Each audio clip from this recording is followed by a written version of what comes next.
पहले हम लोग दिल्ली एनसीआर में बैठे हुए हैं और हर साल पिछले कई वर्षों से 4 महीने 4.5 महीने ऐसे गुजरते हैं कि आप गैस चैम्बर के भीतर रहते हैं। आपने बिल्कुल ठीक कहा। आम आदमी की औसत उम्र किसी की उम्र से आप 1-1.5 दशक छीने ले रहे हो।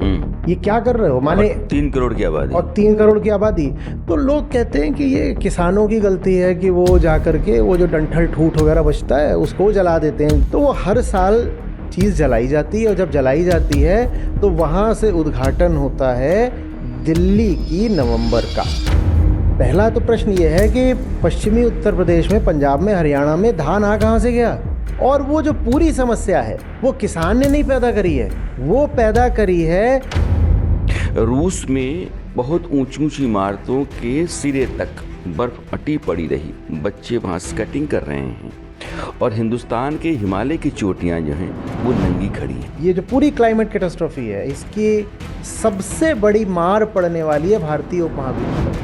और भारत ही मुझे वो देश भी दिख रहा है जहाँ पर इस विभीषिका को लेकर सबसे कम जागरूकता और संवेदनशीलता है। भारत में ही पिछले साल 365 दिनों में से मेरे ख्याल से 10, 20 या 30 दिनों को छोड़ करके प्रतिदिन किसी जगह पर एक्सट्रीम वेदर इवेंट हुआ है, प्रतिदिन। उससे अर्थव्यवस्था पर क्या हो रहा होगा आप अनुमान लगा लीजिए। क्या ये बात पब्लिक डोमेन में आ रही है? मीडिया दिखा रहा है? फिर से कह रहा हूँ, समायोजन से विकास नहीं हो रहा तो जीडीपी भी नहीं टिकेगा, ये सजा मिलेगी। माया मिली न राम, मिलेंगी क्या? बहुत भयानक मौत। तो सत्ता, स्टेट जिसको हम कहते हैं, वो इंडिविजुअल की बेहतरी के लिए है या फिर विस्तार ऐसा है कि कहीं ना कहीं किसी दूसरे आदमी का जाकर दोहन शोषण करो, उसकी स्थितियों को बिगाड़ दो।